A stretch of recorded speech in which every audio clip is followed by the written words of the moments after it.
بس گفتگو یہیں سے آگے بڑھے گی. موضوع آپ کے پیش نظر ہے وحی ربانی اور آل محمد. توجہ ہے.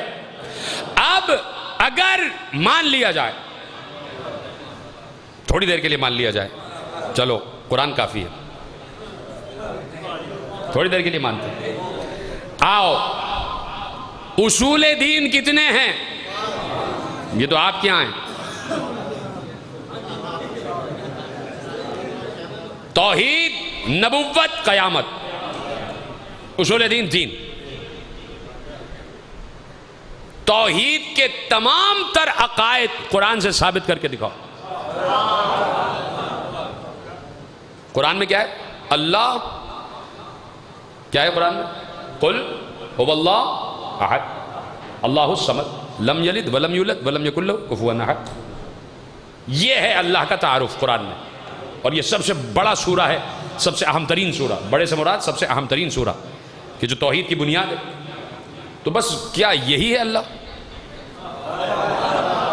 مجھے بتائیے, کیا اسی پر عقیدہ توحید رکھ لیا گیا کہ وہ احد ہے, وہ صمد ہے, نہ باپ کسی کا, نہ اس کا کوئی بیٹا, نہ وہ کسی کا بیٹا, اور اس کا کوئی ہمسر نہیں ہے, بس ختم. اب اگر اسی کو مان لیا جائے, دیکھیے میں آپ سے بات کر رہا ہوں کہ قرآن کافی ہے, آپ میرے ساتھ ہیں نا, اسی کو مان لیا جائے. اچھا, اللہ کہتا ہے کہ اللہ سمیع بھی ہے اور بصیر بھی ہے. سمیع کا مطلب ہوتا ہے سننے والا, بصیر کا مطلب ہوتا ہے دیکھنے والا. تو اس کا مطلب ہے کہ اللہ کے کان بھی ہیں,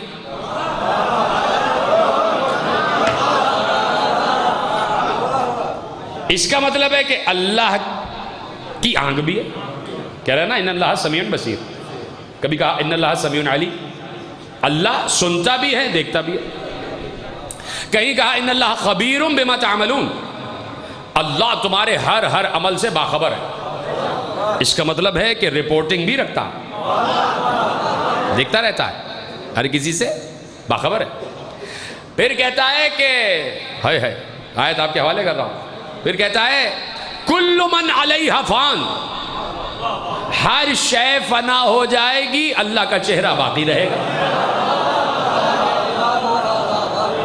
پھر شیطان کو مخاطب کر کے ایک جگہ کہا تو آدم کو سجدے سے انکار کر رہا ہے, اس کو سجدے سے انکار کر رہا ہے جسے میں نے اپنے ہاتھوں سے بنایا. اس کا مطلب اس کا ہاتھ بھی ہے, اس کا مطلب اس کا ہاتھ بھی ہے. پھر کہیں ارشاد فرماتا ہے وَجَاءَ رَبُّكَ وَمَلَائِكَةُ صَفًّا صَفًّا, جب قیامت کے دن ملائکہ صف بصف ہوں گے تمہارا رب آ جائے گا. اس کا مطلب ہے پاؤں بھی رکھتا ہے. لاؤ عقیدہ توحید بناؤ. میں کہہ رہا ہوں نا کہ قرآن کافی ہے, تو قرآن سے عقیدہ توحید ثابت کرو. عقیدہ توحید اگر قرآن سے لے رہے ہو تو اللہ کی آنکھ بھی ماننا پڑے گی, اللہ کا کان بھی ماننا پڑے گا, اللہ کا چہرہ بھی ماننا پڑے گا, اللہ کا ہاتھ بھی ماننا پڑے گا, اللہ کے قدم بھی ماننا پڑیں گے, اللہ کا پہلو بھی ماننا پڑے گا. یعنی مجسم ایک اللہ ہے کہ جو دکھائی دے جائے, نعوذ باللہ. تو کہاں سے توحید آ گئی قرآن سے, جبکہ خود توحید کا سب سے بنیادی عقیدہ یہ ہے وہ دکھائی نہیں دیتا. وہ سنتا ہے بغیر کان کے, وہ دیکھتا ہے بغیر آنکھ کے, وہ کام کرتا ہے بغیر ہاتھ کے.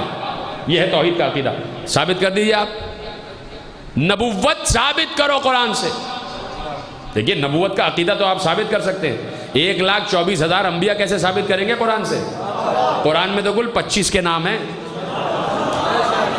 کہاں بیٹھے ہیں آپ, تھک تو نہیں گئے, پریشان تو نہیں گئے؟ قرآن میں کل 25 انبیاء کے نام ہیں, اور ہم کنہیں مان رہے ہیں؟ 1,24,000 کو.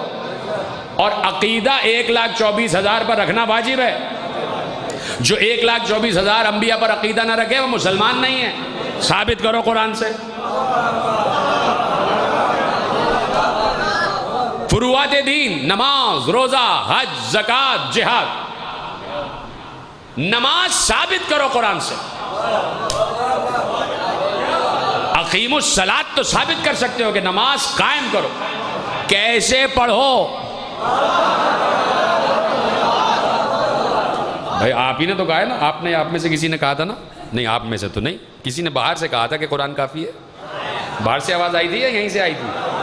بتا دو نا. یہاں اندر سے تو آواز نہیں آئی تھی نا, باہر سے آواز آئی تھی. تو کہیں باہر سے آواز آئی تھی نا کہ قرآن کافی ہے. آپ میں سے تو کسی نے نہیں کہا تھا. تو اب کسی نے کہا کہ قرآن کافی ہے، تو میں اس سے پوچھ رہا ہوں کہ بھائی نماز کیسے پڑھی جائے، قرآن سے ثابت کرو۔ آپ کہہ رہے ہو قرآن کافی ہے، تو بتائیے کیسے پڑھی جائے۔ اور اگر قرآن سے وہ نماز کیسے پڑھی جائے ثابت ہو جاتی تو آج کوئی جھگڑا ہی نہیں، آج کوئی بحث ہی نہیں۔ اچھا ذرا اتنا بتا دو، چلو نماز تو بہت بلند چیز ہے، ذرا اتنا بتا دو روزہ 10 منٹ بعد کھولنا ہے یا پہلے کھولنا ہے، قرآن سے ثابت کرو۔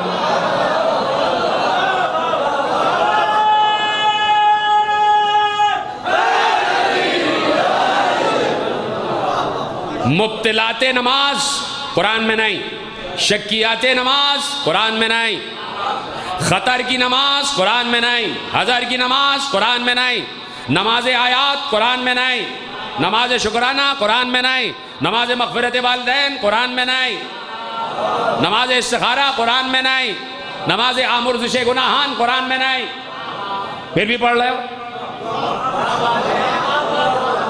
ثابت کرو نماز مغفرت والدین قرآن سے، ثابت کرو صبح کی 2 رکعت قرآن سے، ثابت کرو ظہر کی 4 رکعت قرآن سے، ثابت کرو عصر کی 4 رکعت قرآن سے، ثابت کرو مغرب کی 3 رکعت قرآن سے، ثابت کرو عشاء کی 4 رکعت قرآن سے، ثابت کرو تہجد میں کتنی رکعت پڑھی جائیں قرآن سے۔ نماز تہجد کا ذکر ہے لیکن کیسے پڑھی جائے ذکر نہیں۔ بھائی تو آپ سے پوچھ رہا ہوں نا جس نے کہا تھا، آپ پریشان کیوں؟ زکوٰۃ کیسے دی جائے، نصاب زکوٰۃ کیا ہے قرآن سے ثابت کرو۔ جہاد کب واجب ہوتا ہے بتاؤ، قرآن سے ثابت کرو۔ جہاد کے اصول قرآن سے ثابت کرو، زکوٰۃ کے اصول قرآن سے ثابت کرو۔ کہیں نہیں ہے اور پھر بھی کہہ رہے ہیں قرآن کافی ہے۔ اب کیا کیا جائے؟ ختم ہو رہی ہے گفتگو، آپ تک یہ موضوع پہنچ گیا؟ خوش ہیں آپ اس موضوع سے؟ اس لیے آپ سے پوچھ رہا ہوں کہ یقیناً تذکرہ اہل محمد سے خوشی ہونا چاہیے، اور یہ فکری باتیں آپ کے حوالے کر رہا ہوں۔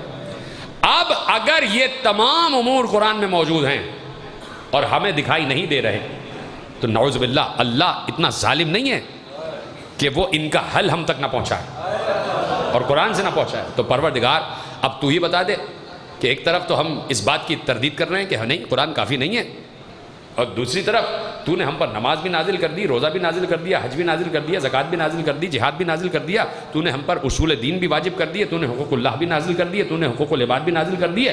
تو پروردگار ذرا یہ بتا دے کہ پھر ان چیزوں کی تشریحات کون کرے گا؟ کہا قرآن بیٹھے بیٹھے پڑھتے تو سمجھ میں آ جاتا۔ اسی مسئلے کے حل کے لیے ہم نے قرآن میں آیت رکھ دی، فَاسْأَلُوا أَهْلَ الذِّكْرِ إِن كُنتُمْ لَا تَعْلَمُونَ، اگر نہیں جانتے تو اہل ذکر سے پوچھ لیا کر۔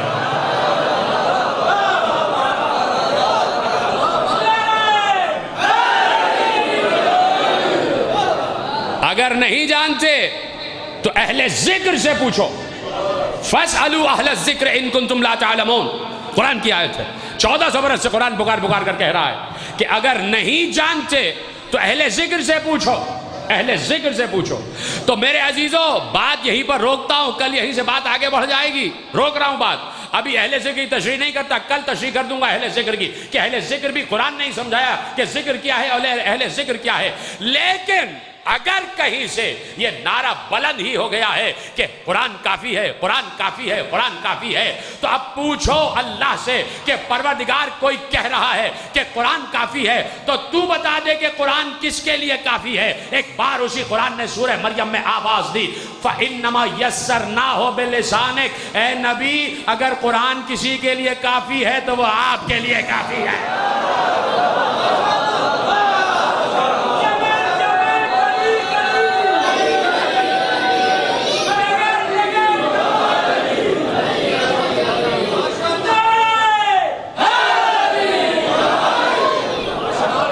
سلامت رہیں، جیسے آپ نے سنا خدا آپ کی معرفت و مودت میں اضافہ فرمائے۔ تقریر کا کلیدی جملہ میں نے آپ کے حوالے کیا، فَإِنَّمَا يَسَّرْنَاهُ بِلِسَانِكَ، اے نبی ہم نے اس قرآن کو آپ کی زبان کے لیے آسان بنایا۔ یعنی نبی کہہ سکتا ہے کہ مجھے قرآن کافی ہے، نبی کہہ سکتا ہے کہ مجھے قرآن کافی ہے، اس لیے کہ اللہ کہہ رہا ہے کہ ہم نے آپ کی زبان کے لیے قرآن کو آسان بنا دیا ہے۔ اب نبی سے پوچھا جائے گا یا رسول اللہ نماز کیسے پڑھی جائے؟ اب نبی سے پوچھا جائے گا یا رسول اللہ روزہ کب کھولا جائے؟ اب نبی سے پوچھا جائے گا یا رسول اللہ زکوٰۃ کیسے دی جائے؟ اب نبی